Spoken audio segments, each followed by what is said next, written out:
Yo, what up, everybody? Welcome to part 2 of the interview with Jihoz. Of course, this is Chilling with Legends, and Jihoz is one of the main founders of Axie Infinity. So I really hope that you guys enjoy this content. If you guys haven't seen part 1 yet, make sure you guys do go back, watch part 1. Maybe you like it a little bit mixed up. Maybe you like to do part 2, and then you like to do part 1. Either way, I hope you guys enjoy this. Stay tuned. Enjoy. How difficult is it to turn AXP on for a different experience? Like, how many resources does that take? It's needed. It's a little bit tricky, but it's needed. And I think, right, like AXP, right, can be also seen as this resource that should be given to teams that have proven that they have a core experience within their game that, right, without, just very organically is getting, putting up great numbers and producing good data. Once teams and experiences do that, then it's like, it becomes worth the justification of using different incentives, right? Whether that be AXP or AXS or SLP. Which team, if you can actually share, is responsible for, like, is that like a dev thing, or is that more of like an Axie core team thing? Yeah, I mean, that's definitely, right, like a collaborative effort between, like, the Axie core team, which kind of has a lot of overlap with the Axie team as well. Jeff K has been a huge proponent of it. Legend. Within the example. And then, yeah, the different game teams. And the coordination there is, it's important to get it right, and it does involve, right, like a bunch of moving pieces. Understood. Maybe just kind of as like from a high level, just kind of share with us your thoughts on Ronin Network, where it's at today. We go back a year, we had 1 or 2 games. Now today we're at 18 games. Just talk to us about Ronin Network for a hot minute. Ronin is the gaming chain. We believe that we have a strong chance to turn it into the best place to launch and grow a Web3 game. Why? Because we actually have proven infrastructure, a battle-hardened and pre-existing community, right? 60% of all Web3 gamers are Ronin gamers, right? This thing that's emerging is the Axie gamer has turned into the Ronin gamer. The Ronin gamer is a gamer that owns the RON token in most cases, so they have some incentive to see all the games on the network succeed, or a lot of the games on the network succeed, and they're active in promoting the games, testing the games, helping to manage the community, even building tools. That's what we're starting to see, and it's starting to happen, right? With Pixels, right? They just had a huge engagement boost across the board when they announced their migration, which hasn't even happened yet, to Ronin. CyberCons, right? The smoothest mint of all time, the smoke, happened on the Ronin chain in a bear market where all the NFT influencers, the freaking losers, were saying, this mint is never gonna work, blah, blah, blah, blah, blah.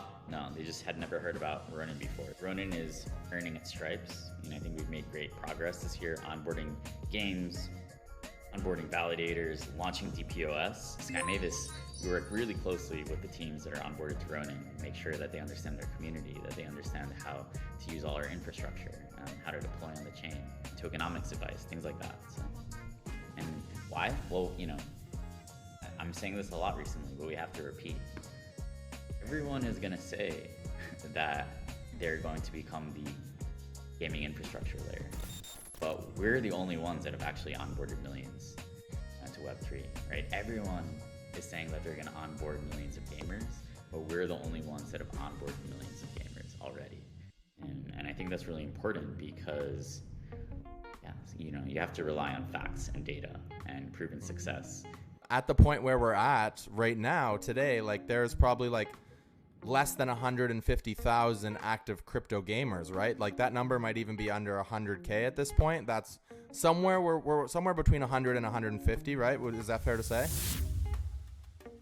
My estimate is that there are around 200,000 to 225,000, and 150,000 of them are Ronin gamers. It just goes to show you the power that Ronin has, right? Okay, so next one on Origins. Wanted to ask you about the potential to go with fully unlocked runes and charms in the off season, so that players are able to test with all available runes and charms. we started experimenting with this, right? Like, you know, all Mystic holders, I think, got like 9 Mystic runes. This is dope. All Mystic Axie holders got 9 Mystic runes and, you know, 9 Mystic charms, and then, you know, they got epics as well. Japanese got 1, I think. I think I got 3 of each, 1 for each Japanese, if I'm not mistaken. We're giving more, right? So then, like, fully unlocking it, I guess, you know, that's the thing, is like it kind of makes it equal for everybody. Right. I understood. And then it's like, okay, but yeah, I think we have done that in the past and people liked it. So I'll shift it over to collectibles, because you kind of touched on it there. Utility for collectibles, you know, some of that utility that's starting to get introduced is that you're going to get access to some cool things in game. And this is kind of like one of the first iterations of that, if I'm not mistaken, where by having the collectible Axie, you're actually getting in-game value for it in terms of Mystic Runes and Charms. How do you see that kind of progressing? What are some of your ideas? Utility for collectibles. I think we're making progress on collectible utility. Yep. And I guess people, you know, utility is a very loaded term. It Sure. comes in a lot of forms. You know, for most NFT projects, utility means like giving people free money, but you know, that's not really how it works or how it can work. We have seen interesting collectible utility recently, right? With last season, we experimented with giving runes and charms to players based on what collectible Axies they had, right? So Mystics and Origins would get stronger, you know, runes and charms in the mailbox at the beginning of every era, down to, right, like Summer, Japanese, Chinese, etc. All got something, a little something in the mail. So that's something, yeah, that we, you know, we'll continue to experiment with that this season. I also want to remind people that, you know, with the Genkai, the Mystics each got a gift of 1 Genkai per Mystic owned. Actually, one of the spacesuit Genkai that I got was from one of the gifts that I got, you know, from owning Dope. Mystics. So for me, that was, you know, really significant, and you know, I'm sure others got like really cool Genkai in that manner as well. So yeah, you know, it's something that we're experimenting with. There is actually no proven playbook on it that works and is sustainable. I think it's more about iterating, right? We know that one of Sky Mavis's core values is iteration, experimentation, synthesizing. So. Mio and Mio 2. Anything for these at the moment? What are your thoughts on Mio and Mio 2? The Mio Axies were sold from the egg shop. There was a way to introduce new traits. The Mio 1 collection is super, super rare. So yeah, you know, I think there are definitely things that we want to keep, you know, take into account, keep in mind in the future. Mio 3 potentially somewhere down the road after maybe part upgrades, somewhere out there. It's a potential mechanism for introducing new traits or new genes, potentially, but that's also adds in a lot of complexities. Last one, my favorite, Axie Classic. Saving the best for last. Gotta do it. Potential of AXP going to Axie Classic. Yeah, it's a good idea. I mean, that's all I'll say, because I don't want to promise anything, because, you know, it would require some resources, but I think it's a good idea. I think it's something that, you know, could be, you know, if Axie Classic, if the community continues to show up for Axie Classic and play it, and, you know, buys classic Axies, stuff like that, you know, the community shows up for Axie Classic, right, then the data will justify us, you know, spending more time and resources on it. I hear you loud and clear. What do you need to see in terms of metrics to kind of be like, all right, I see you, Classic. I see the value. Let's put a little bit more time and energy over here. What are some of those metrics that you're looking for on your back end? We look at DAU, definitely, and then if classic Axies are, you know, starting to drive marketplace volume or breeding, things like that, those are all things that we'll pick up and see. So it's always like, right, like engagement and spend. Those are the, you know, things that we'll look at. So. Makes sense. Last one, breeding supply. I've seen a lot of people talking about a potential breeding event. Where do you feel the Axie supply is at right now? Do you feel like we have a good amount of Axies in supply to sustain a potential bull run 2024, 2025, whenever that hits? Or do you think that we need more Axies in the ecosystem to sustain that? You want there to be a little bit of an equilibrium. You want people to spend on breeding. If that happens, well, with like like a flat population, that could be also really good for the economy.